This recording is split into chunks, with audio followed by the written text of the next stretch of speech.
Hey Scott, how's it going? Good. All right, I did start the recording. Well, thanks for joining. We just wanted to host kind of an office hour. Do you have questions before you come to the regional conference? It'll be in Louisville and the Student Activity Center. And Scott, I'm going to mute you because you've got some feedback, and you can unmute if you need to talk.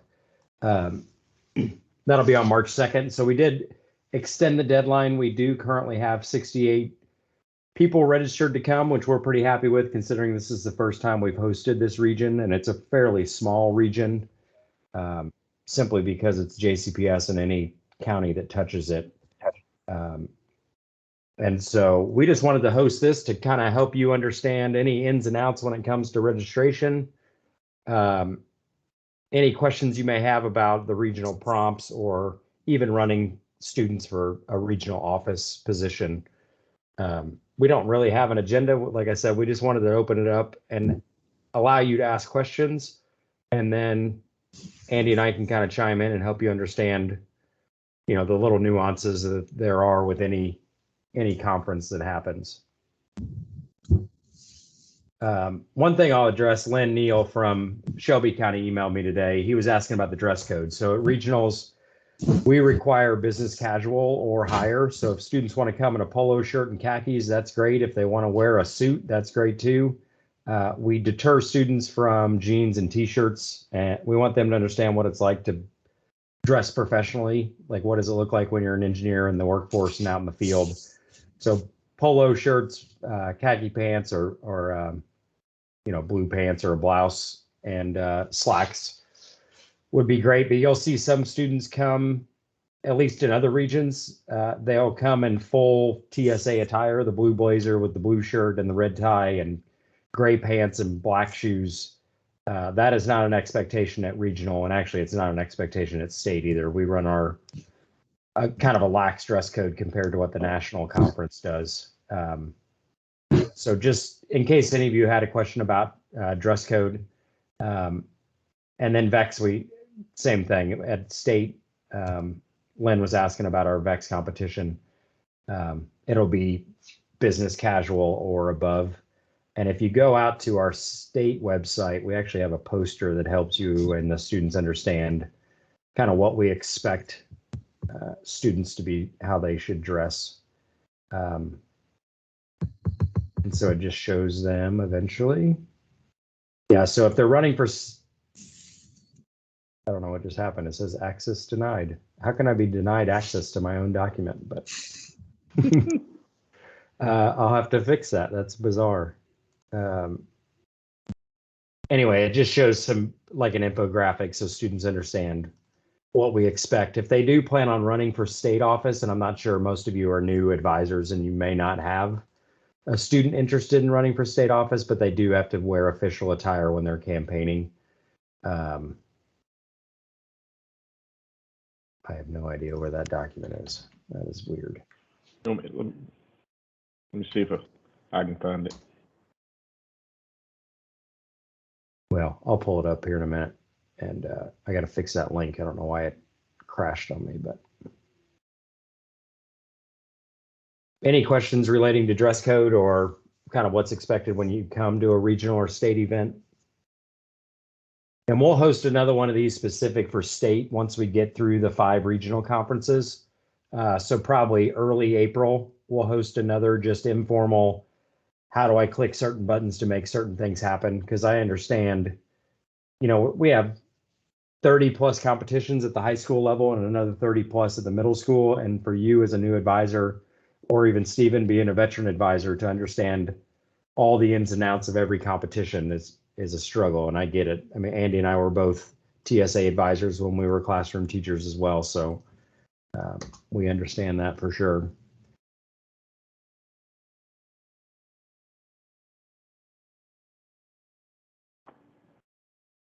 Regarding food, should the kids bring food, or that brings money to buy food at a food court? Yep. So at Louisville, it's in the Student Activity Center is where they're what I call a student union. When I went to Purdue, it was called a student union, so I always refer to it as that. But it has a Chick-fil-A, a Panda Express, a Papa John's, and then a couple other food options. So yeah, there's nothing formal as far as that goes. They just eat when they have time, and sometimes you can go as an entire chapter and go eat, but other times you may have one or two kids competing, and you say, hey, once you're done, go grab something to eat, in time for the award ceremony. It looks like Andy that's weird that it worked for you and not me, but Andy found that document just to show you state officers and officer candidates should dress in full official TSA attire. And Andy, can you zoom in a little bit? And then competitions and award ceremonies, it's down at the bottom. You can see thank you. Does that work? Yep, perfect.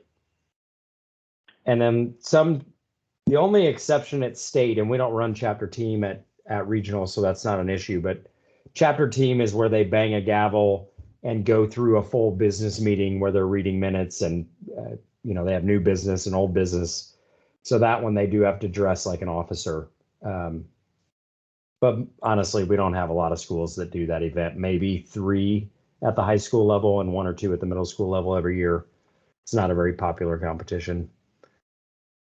In Kentucky, anyway. Yeah, here. Nationwide, it's pretty popular. And Andy, I'm going to hijack back the screen. That's fine. I wasn't even sure it was showing because on mine it's not.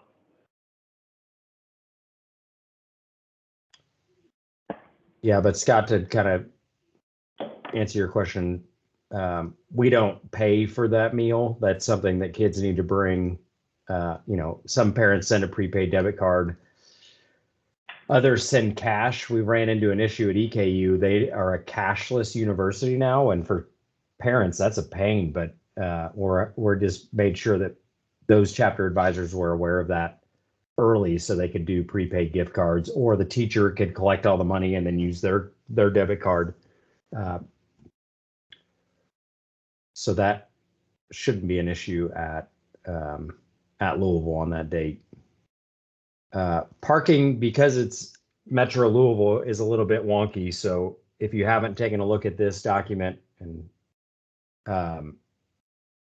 if you're not familiar with campus, everything that we're going to be doing is basically on Floyd Street, which is running right through here, and then it ends kind of in this roundabout.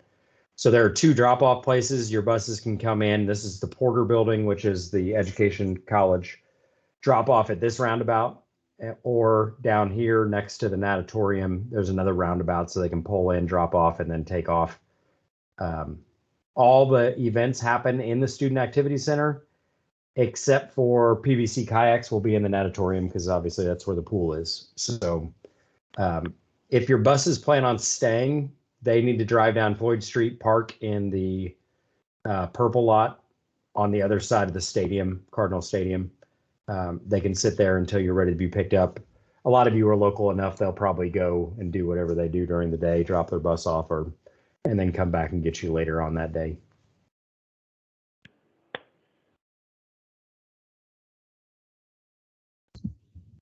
Those of us in vans, would we just park in the Floyd Street garage right there? You can, but you're going to have to pay. Sure. Yeah, so they have that pay lot there, the credit card lot on the kind of across from the Starbucks. If you're obviously familiar with it. Yep. If they're marked as a school van, can they not park in the purple lot with the buses? Yeah, they could, but they'd have to walk. Yeah, I'm not or doing that. Jump on the bus. Okay, There is okay. a tarp. I'm runs out not there. familiar enough to know how far the walk is, but somebody told me it was. I've done it, but it's not very fun. Okay. Yeah, TARC does pick up right here. You could jump on the Cardinal Loop, because that's when I park as a Louisville faculty. I get to park up here, but I still have to jump on the bus and take it into campus. Mm-hmm. So you could do that, but as long as your bus fits in the garage, that might be a better bet for you. And Larry, what school are you from? Bullitt East High School. Okay, gotcha. So that was going to be my next question. So I'm brand new to this, and we're just getting started with our chapter. Is that okay? Can we get that started before this conference? Yeah, so you're already in the system, right? Like you've been affiliated Yes, Larry, Yeah. we have. Okay, JT, thank you.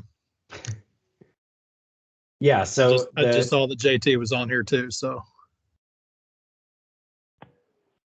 yeah, so you're, let me make sure. Let's just check. I think we Yep, all. Bullitis is in here.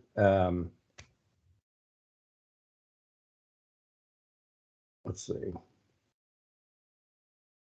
Yeah, you're good to go. So if Awesome. it doesn't look like Larry, you're in here as an advisor yet. That's but that fine. can- JT can be that. That's Yeah. I'm cool with that. And then I'm going to unshare my screen for a second. I don't want to show student names on a recording, but Yep. yeah, so it looks like you guys have 1, 2, 3, 4, 5, 6, 7, 8, 9, 10 kids in the system. Okay. So you could go in and register them and then select what events they want to do. Let me go back to sharing my screen.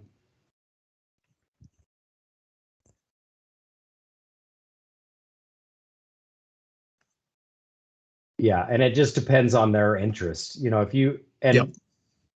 if you want to bring kids that don't want to compete, they just want to see it, that's fine too. We, especially this being a brand new region and a lot of brand new schools, we fully expect that. And we don't charge per student anyway. It's just $25 for the whole chapter. Regardless, like DuPont Manual will probably walk because they are that close. Yep. They'll bring 25 kids. You know, and then some schools will bring 3 kids, and that's perfectly fine too. Registration does close Friday at midnight, so just keep that in mind.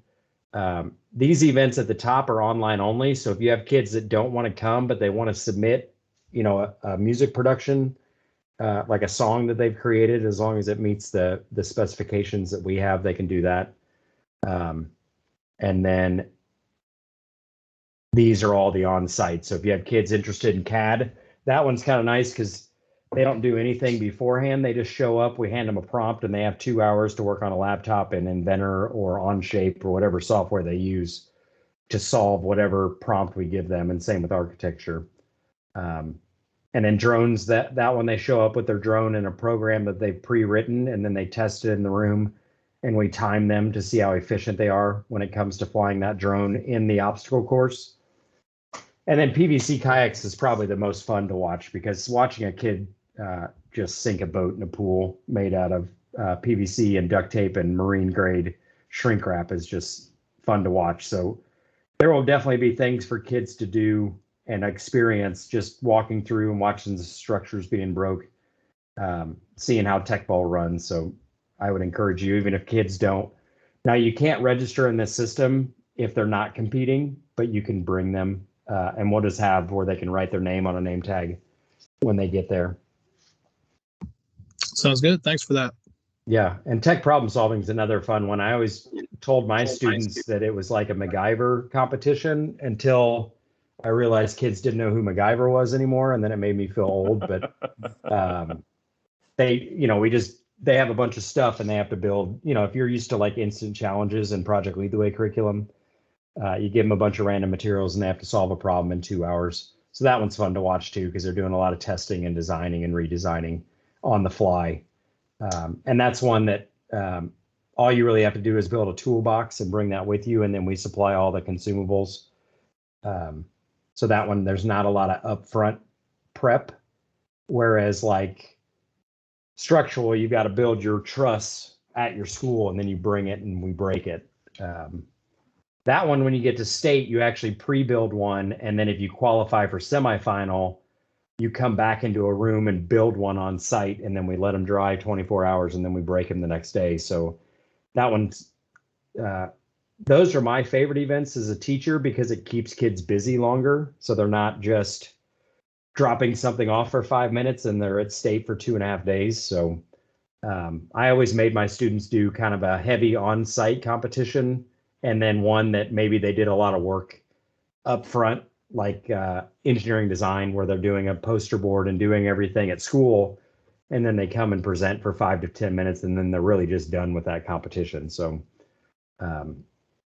Tech Bowl is another one that kind of fills a day as well. Mark, I had a student ask me a question at another school yesterday, and he worded it greatly. He said he was comparing the different types of events to an on-demand event as compared to a prefab event.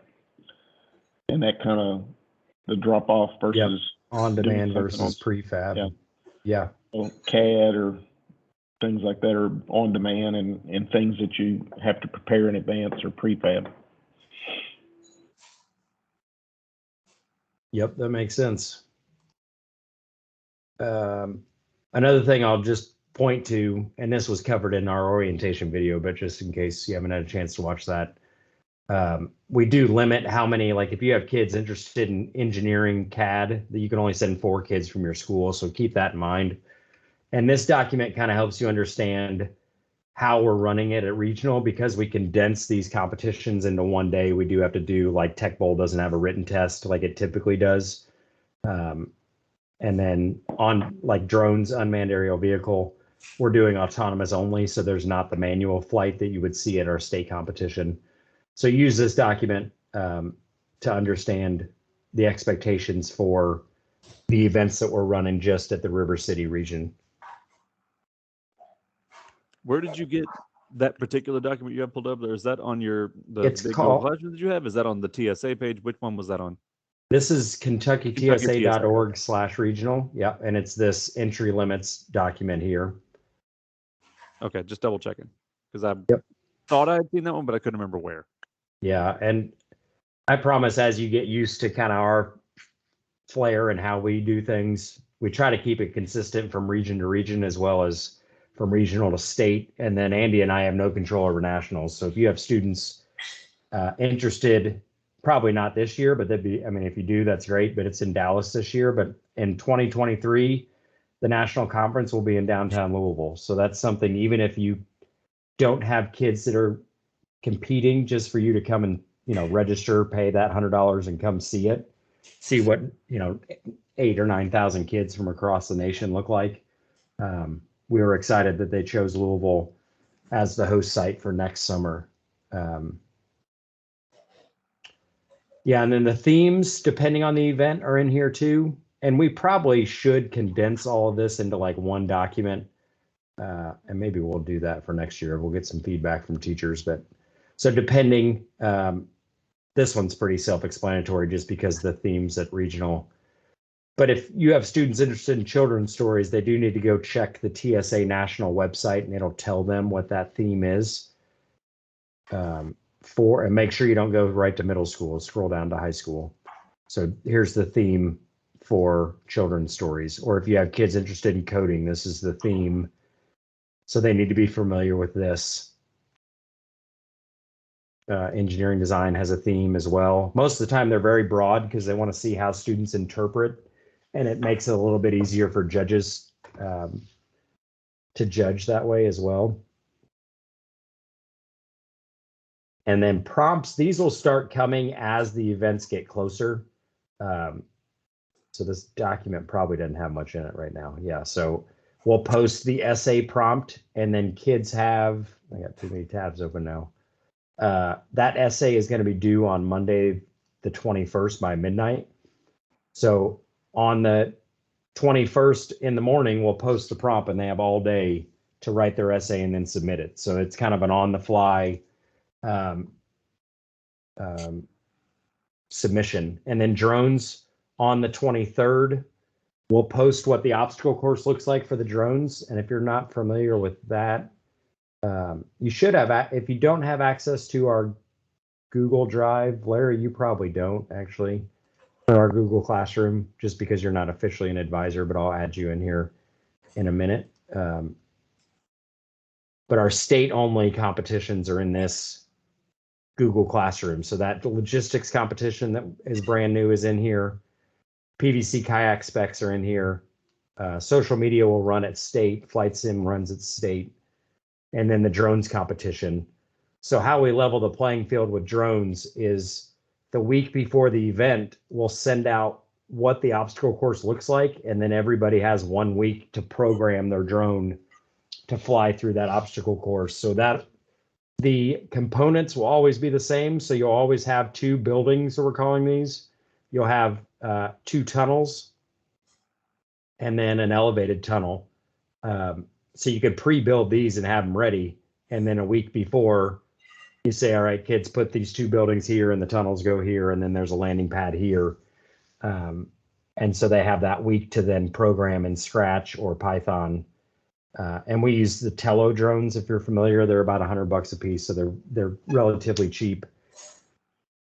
And one thing I like about those drones is they're not, and Stephen, I think you've done drones in the past. You could probably attest to this, but they are not reliable, which I think is a good thing, because if every kid could program it perfectly the first time, what are they really learning? So there's a lot of, maybe you tell it to go 48 inches and it goes 47 inches or 46 inches, and you got to do a lot of tweaking and a little bit of luck, I guess you could say, to get it to fly the entire course successfully. Is there with the drones competition, is there an opportunity for the kids to test their drone out on the course first, or is this kind of you program in advance and let it go? Yep. So at regional, we don't do this pilot controlled time mission at all. That's going to be a manual flight. That'll happen at state. So we do manual on day one, and we record the fastest time. And then the top, I want to say 8, maybe, move on to semifinals. And then they come into the room and do an autonomous. So they get,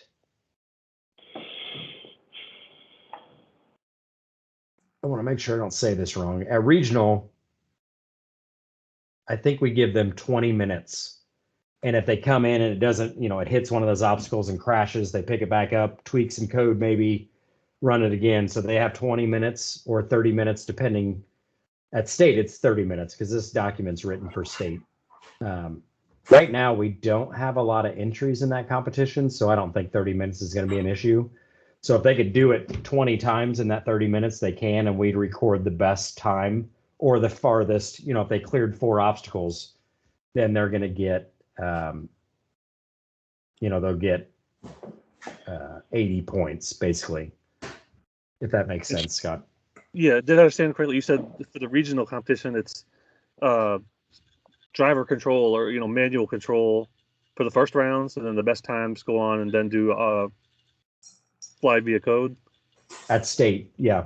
At regional, let me pull that. If you look at this entry limits, we're only doing autonomous, so no driver control. And we call that like an inspection mission, and the autonomous is called a search and rescue mission. Because they have to land and change batteries at one point. That's what that landing pad is for. Yeah, so in this case, this is just an example for you guys to practice, but you won't know the layout of this course until we release the prompt, a week from today. It'll go live.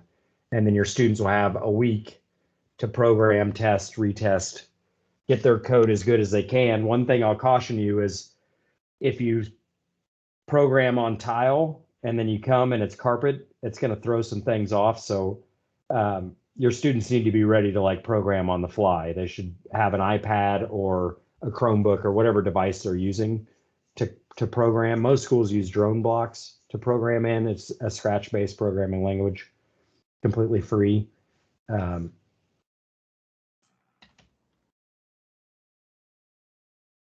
And they have some decent curriculum too. Some of their curriculum's free, some of it has a cost to it. But the app itself, it'll run on an iPhone, whatever they go there. Pretty much whatever device they have, they're going to be able to use it. And then you just connect the Wi-Fi of the drone straight to that device to program.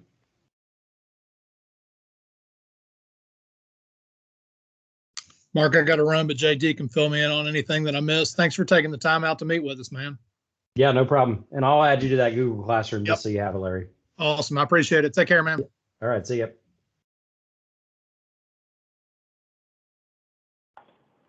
And one other question regarding the CAD. Did I understand correctly that Onshape is acceptable? So kids can bring a Chromebook instead of I have really limited access to Windows laptops.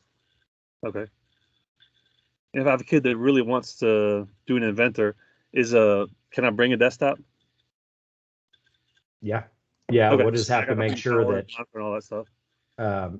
At state, I know we have to actually pay for a power bus to be able to plug in even all the laptops, because at state, CAD is a 4-hour competition and kids' laptops don't last that long. So we make sure we have plenty of power. But at regional, it shouldn't be an issue. We can find power. And because it's only a 2-hour competition, most kids with a laptop won't need to plug in. Andy, we should probably pack a couple of power strips maybe just in case. Yep.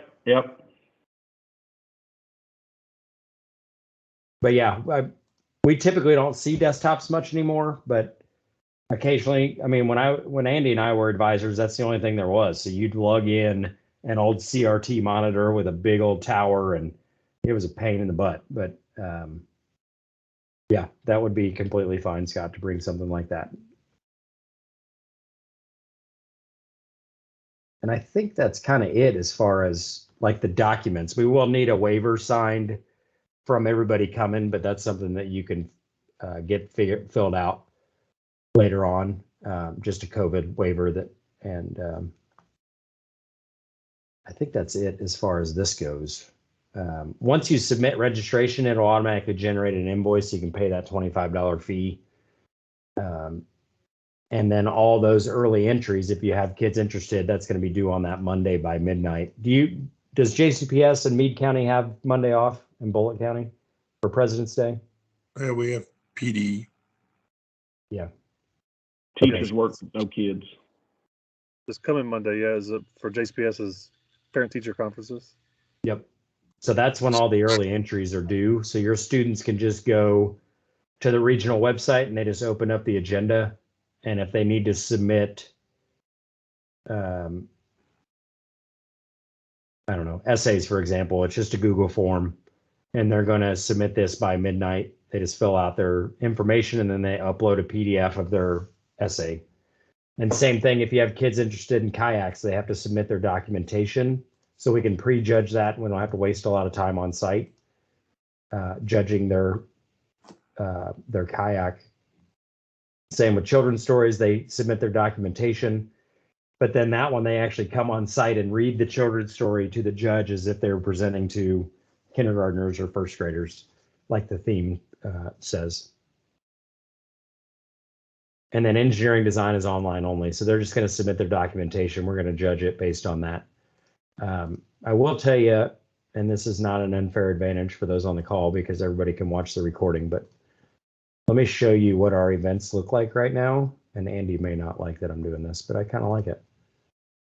So coding right now has 9 teams registered. Engineering design has 2. That logistics competition has 1 team registered. Music production has 2. Kayaks has 1. The reason I'm telling you this is if you have kids kind of interested in coming, throw them in problem solving and they've got a pretty good chance of getting first, second, or third, especially right now because there's only 2 teams in problem solving. Drones only has 3. And then if we look at the individual competitions, CAD architecture has 1 kid registered right now. CAD engineering has 7. Essays has 5 students. Extemporaneous speech only has 1 student. That one's, to me, nerve-wracking. So there are, let me explain this one to you real quick. I think it's a fun competition, but I do think you've got to have some nerves of steel to do it because you're basically, it's not a theme, Andy. Extemporaneous speech. It's a topic, I believe, isn't it? Is it a topic in the event guide or is it in cram? Probably cram.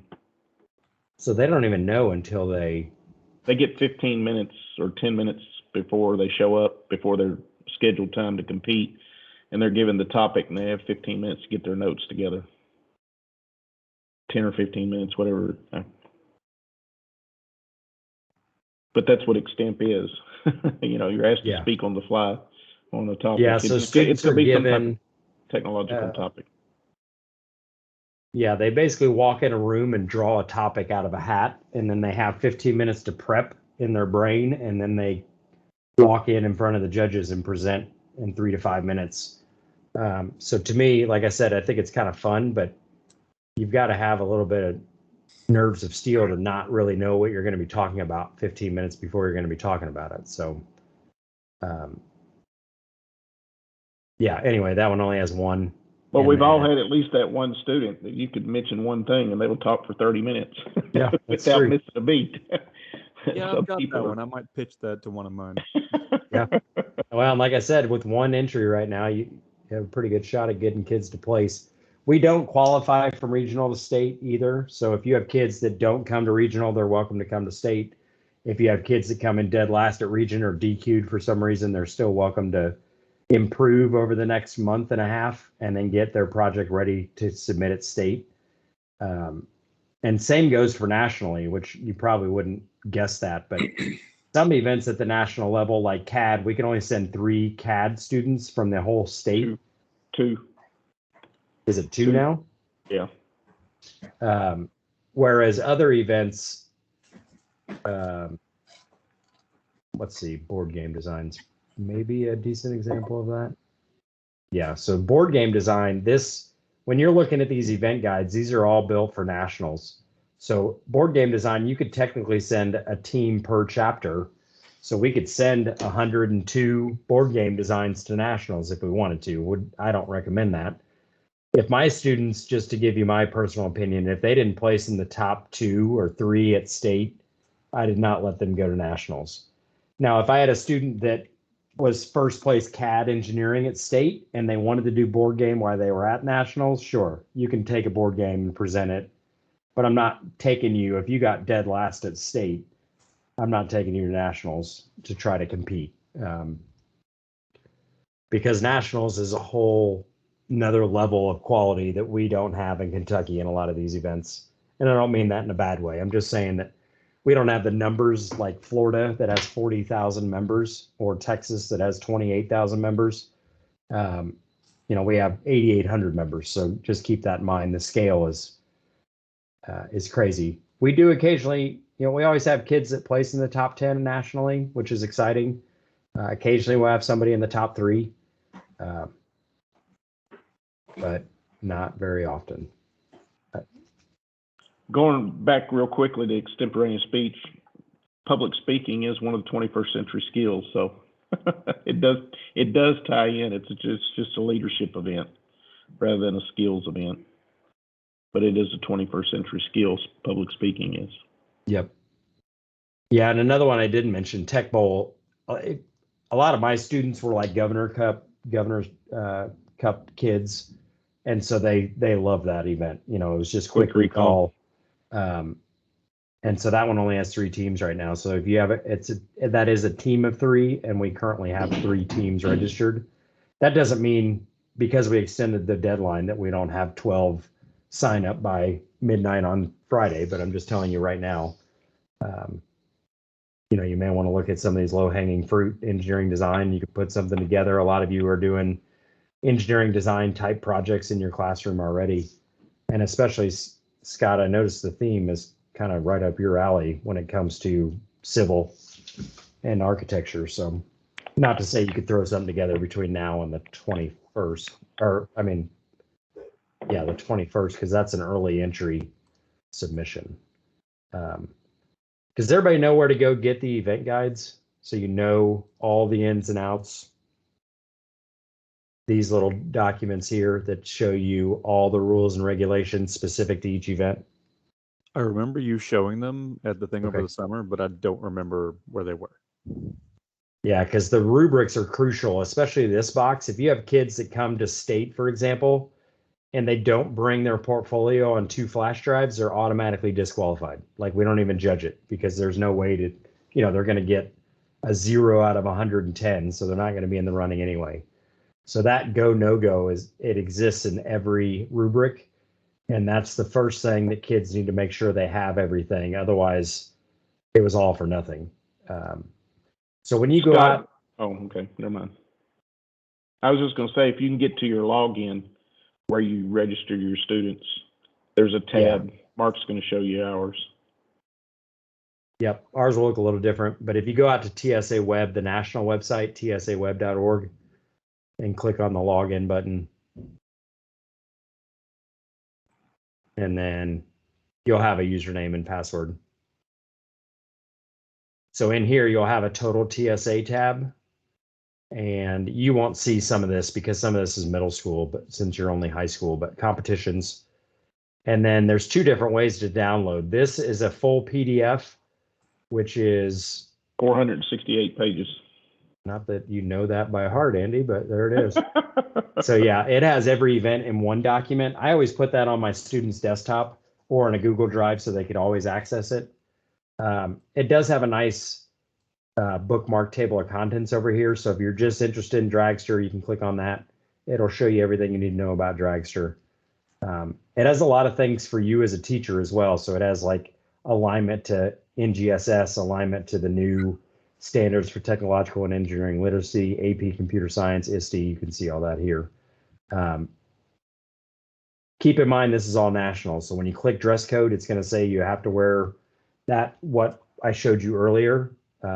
So if students are like, well, it says I have to have a blue blazer, we do not require that at the state level. Another way you can download it, and I typically like to use just the individual PDFs, so I can go just look at the one I'm curious about, and that's here. It downloads as a zip file, and you unzip it, and all 30 plus competitions pop out individually, and that's nice if you want to print. So two different ways to download. You just click the button and they automatically download. Some of this other stuff you may need, especially at state, like if your event requires a plan of work log, like animatronics does. So if you have students interested in that, or engineering design, anything where they're working throughout the year on something, they usually have to document when they did what and who did it. And that As an document, advisor, you have to sign it. yep, and it has to be signed by the advisor as well. So there's also other things in here. If you haven't looked around in Total TSA, and you honestly probably haven't because you may not have known it exists, but there's a lot of stuff for students. You can give them like an event overview document so you don't overwhelm them with 400 plus pages. And then there's stuff on recruitment. So there's some stuff on facts. Anyway, just dig through it. There's some like posters you could print out. There's PowerPoint templates you could use if you want to recruit that way. The STEM poster is kind of nice if you want to print that out if you have a plotter. All the logos, if you want to use their logos, are in here too. So. And once again, that was just out on the national website, and log in, and you'll have a red tab just like I do.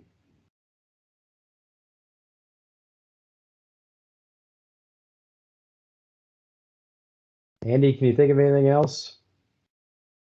Not right off. Just contact me if you got questions about events. I'm pretty quick on the draw on replying. If I don't know the answer, I'll find out. I had that today. I got hit with one. Advisor threw me a curveball, so I went up to nationals and got an answer. So yeah, and we typically do that. If we don't know 100%, we go to the national office, because the last thing we want is you get to nationals and you say, well, Andy and Mark told me we could do it this way, and now my kids just got DQ'd. So we want to make sure that we get you the right answer so those students can compete at the national level if they choose to. I think I covered everything that's here. There is we did walk through a lot of things in this video, but we walked through a lot of them again tonight too. But if you forget, where do I go to do what? Because we walked through every one of these documents in that video for you as well. So like I said, registration closes on Friday at midnight.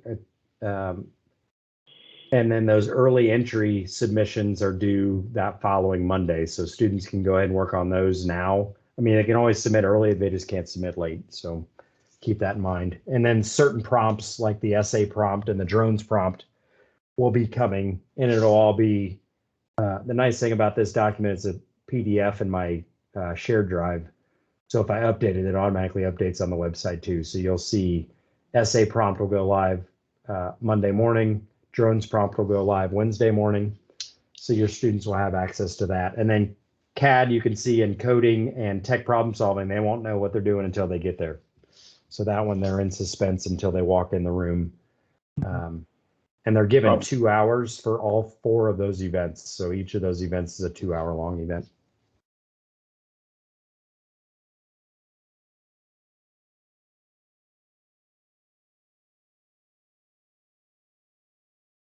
Stephen, I got a question for you.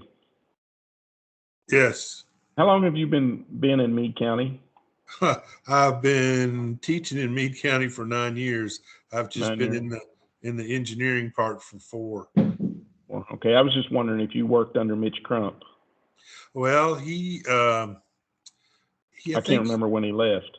I think he was still the superintendent when I started in 212. Okay. Okay. I retired and came back. Oh, okay. We taught together for 10 years. Okay. I know who Mitch is. Yes. Okay.